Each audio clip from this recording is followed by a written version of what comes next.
Hi అండి.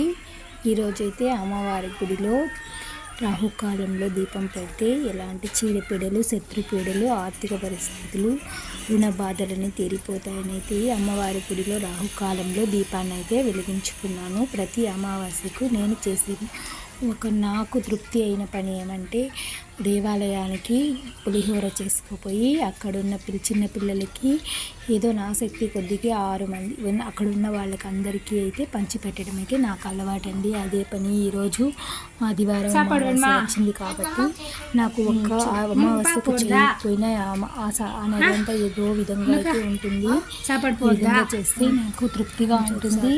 దానికి తగిన ఫలితం కూడా నేను అనుభవిస్తూ ఉంటాను.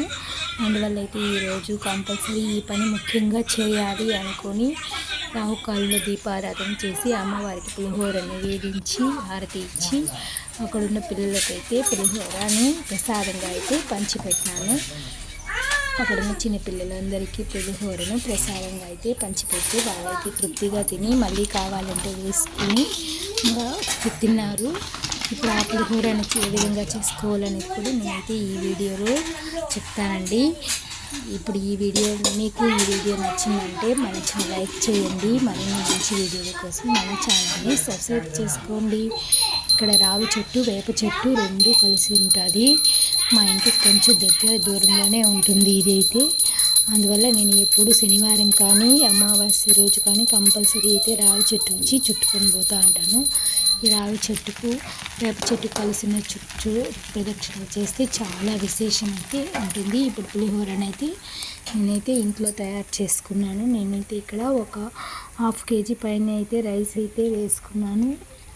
ఆ రైస్ని కొంచెం అన్నం పలపలలాడేలాగా అయితే అన్నం అయితే వంచుపెట్టి రెడీ చేసి పెట్టుకోవాలి. అన్నం రెడీ చేసి పెట్టుకున్న తర్వాత పులిహోరకైతే ఆయిల్ అయితే ఎక్కువగానే పడుతుంది. ఈ పులిహోరను తయారు చేసి నలుగురికి పంచడం వల్ల మనకు ఆనందంగా ఉంటుంది. ఆ భగవద్ అనుగ్రహం కలుగుతుంది. సర్వశక్తులు ఆ లక్ష్మీదేవి అనుగ్రహం అయితే మనకు పరిపూర్ణంగా కలుగుతుందని అయితే నేనైతే నమ్ముతాను. అందువల్ల నేనైతే ఈరోజు పులిహోరనైతే రెడీ చేసుకున్నాను. అన్నం రెడీ చేసుకున్న తర్వాత 4 స్పూన్ల ఆయిల్ అయితే వేసుకొని పోపు దినుసులన్నీ 1 స్పూన్ అయితే వేసుకున్నాను. 1 స్పూన్ వేసుకున్న తర్వాత చిటపటలు ఆడిన తర్వాత పచ్చిమిర్చి అయితే పెద్ద కాయలు ఒక 3 కాయలు అయితే కట్ చేసి అయితే వేసుకొని పచ్చిమిర్చి వేగిన తర్వాత పచ్చిశనగపప్పు అయితే 2 స్పూన్లు అయితే వేసుకొని పచ్చిశనగపప్పు బాగా వేగాలి. వేగిన తర్వాత మనం పచ్చిశనగపప్పు పోపు దినుసుల్ని అంతా అయితే రైస్లో వేసుకొని ఆయిల్ మటుకు అట్లా పెట్టి అందులో నేను నిమ్మకాయ సైజు అంత చింతపండునైతే నానబెట్టి అయితే ఉంచుకున్నాను 1/2 అవర్ ముందుగానే. ఆ గుజ్జునైతే బాగా పిసికి గుజ్జు తీసేసి చింతపండు గుజ్జు మాత్రమే అయితే ఇందులో అయితే వేసుకొని ఇప్పుడు ఈ పోపుంతా తీసి అన్నంలో అయితే వేసుకోవాలి. చింతపండు గుజ్జు బాగా పిసికి అయితే ఇందులో వేసుకున్న తర్వాత తగినంత అన్నాన్ని మనం ఎంత రైస్ వేసుకుంటామో అంత సాల్ట్ అయితే వేసుకోవాలి. నేనైతే పసుపు 1 స్పూన్ అయితే వేసుకున్నాను.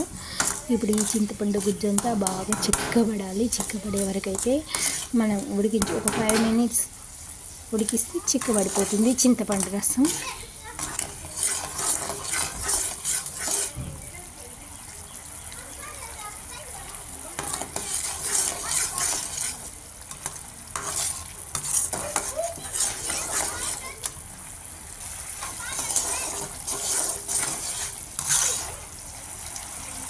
ఇప్పుడైతే చింతపండు రసం రెడీ అయిపోయింది.